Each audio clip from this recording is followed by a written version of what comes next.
Hello, everyone. Welcome back to the channel. Over the past several years, there's been this growing disconnect with legacy media outlets. A lot of people no longer trust traditional news sources, and they see them as heavily biased, full of misinformation, and sometimes even pushing propaganda. And it's just not news anymore. Many feel the same way about Hollywood movies, TV shows, and entertainment. It's like this constant agenda being pushed instead of just telling good stories. That's why I was really interested when I came across this CBS News segment featuring a new study from Form AI. It's about how accurate AI chatbots really are when it comes to news and current events. The study looked at the big players, ChatGPT, Claude, Gemini, Grok, and the co-founder, Robbie Goldfarb, basically said that there is a lot of work to be done. So I want to react to it because this definitely connects directly to the bigger trust issues that we're seeing in information today. Welcome back. More than 1 billion people globally are using AI chatbots like OpenAI's ChatGPT, Google's Gemini, Anthropic's Claude, and Elon Musk's Grok. But just how accurate are those answers? Forum AI just released results from the latest independent AI study on news and current events to determine which models are most reliable. Forum AI ranks the major AI chatbots in different categories on a leaderboard called NewsBench.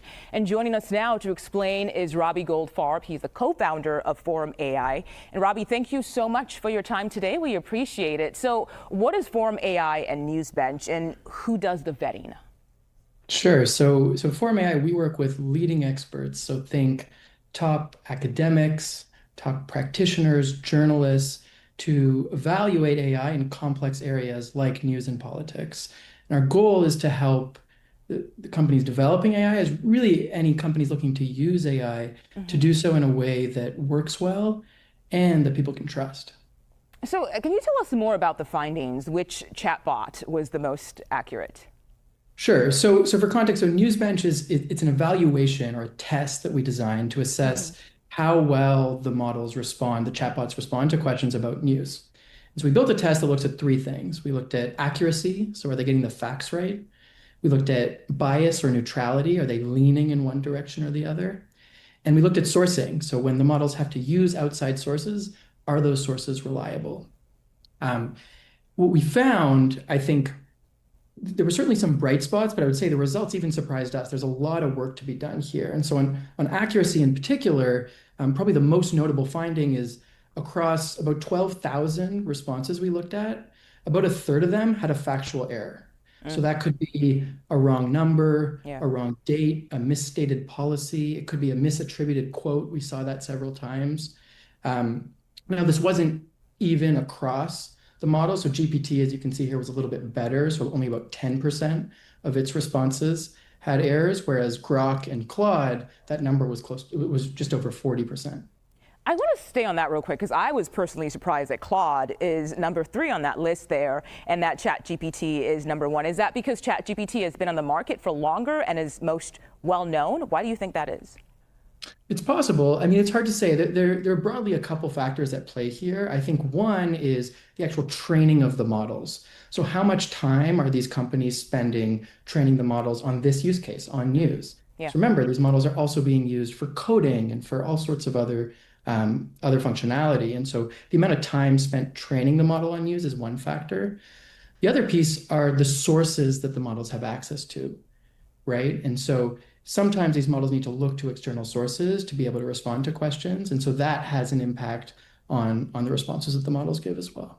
Okay. And what about when it comes to neutrality and political leanings? What did you guys find about that? Yeah, so when we looked at neutrality, what we said is when there are topics where multiple perspectives exist, are the models fairly representing those, or are they taking a position themselves? And what we found is across the board, in about 15 to 30% of cases, these models did take a position themselves. However, once again, it wasn't even across the models. So 3 of the 4 models you can see here, Claude, Gemini, and GPT, would lean left when they took a position, whereas Grok would lean right. The other interesting thing I'll point out here is we found that All right, let's talk about this finding because this is very interesting. So Form AI tested thousands of prompts on current events and elections.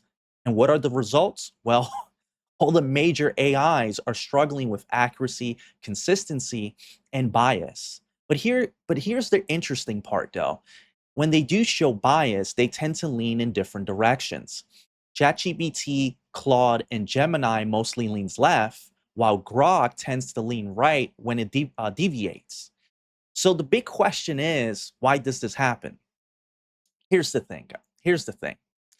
Look, it's not entirely AI's fault. It's a combination of different things. First, it's training data. Large language models are trained from massive internet scrapes, books, websites, news archives, social media, academia, you name it. And that data has real measurable skews. Media bias is very well documented. Outlets like the New York Times, Washington Post, and CNN often rate left leaning biases on charts like All Sides and Ad Fontes Media. Fox News rates right leaning. Many mainstream sources show patterns of selective framing and word choice and story emphasis. So if AI is learning from that, naturally is going to reflect on those imbalances. It's just that simple. Anyway, but let's continue on with the video. The models tended to be more biased on open-ended questions. So if you're looking sort of almost openly for who should I vote for, or what should I think about this policy, that tended to be where we saw more bias from the chatbots. That is so interesting. Okay, that brings us to our next question here, because were the sources they used reliable and trustworthy? Yeah, so for context, as I mentioned earlier, these chatbots often will need to refer to external sources, especially when covering news, to get information that the models themselves might not know. And what we found was probably the most interesting finding is in 15%, or about 1 in 7 responses, the models relied on foreign state-sponsored media sources, particularly from China and Russia. And what's interesting is oftentimes these sources would be used to respond to questions that actually had nothing to do with their home country. So for example, we saw China's Global Times cited in a response about US domestic politics. We also saw Russia's RT cited in a question about US political division. 1 in 7 is no joke. So with all of that in consideration, does your team have recommendations for these companies? Yeah, I mean, I think there are a couple things here. I think first, the good news is these problems are solvable, right? We've identified them. They generally present in consistent ways so they can be targeted, but they are complex and they need to be prioritized. And so I think that the first message is, these need to be a priority and people care. I think the second piece is transparency, right? One of the great things about chatbots, but also one of the scary things, is you can ask them pretty much anything and they're going to respond to you and they're going to sound confident. Yeah. So part of the picture here is thinking about how we redesign some of the way these products interact with people to be a little bit more transparent when they're not sure about what the answer might be. Yeah, and I also want to ask about you and I and people who are out watching this as well. What do they need to think about? What do they need to consider? When I use ChatGPT or even Claude, for example, I also Google it just to make sure there's more information out there that supports what I was just told. Is that something people should consider doing as well? Absolutely, and I want to clarify, we are extremely excited about AI. These are incredible tools, and these chatbots are amazing products to help us understand the world. So the message certainly isn't to avoid them, but the message is that we have to know their limits. Yeah. And rather than avoid them, what we do need to know is we need to recognize that they're not a replacement for our own critical thinking. That is so true. Robbie Goldfarb, thank you so much for your time today. So let's talk about the second reason why AI will be biased. The second one is pretty obvious. It's developers. Developers can make it worse or better. After base training, companies use reinforcement learning from human feedback. Teams of humans shape how AI responds. And this is where the cultural and ideological leanings of the Silicon Valley often push models towards progressive viewpoints on politics, gender, immigration, and culture. And this is why I really respect what Form AI is doing. Independent evaluations like this is incredibly important. Now, as you can see here, I do have NewsBench Leaderboard from Form AI on the screen. And if you go to the neutrality section right here, they break down how well these AI models presents all sides of the story without favoring one political side. And they also evaluate whether the models use loaded language, embedded assumptions, or lean left or right when they fail at neutrality. It's definitely very, very super transparent. So definitely check it out whenever you get the chance. So that's the end of the video.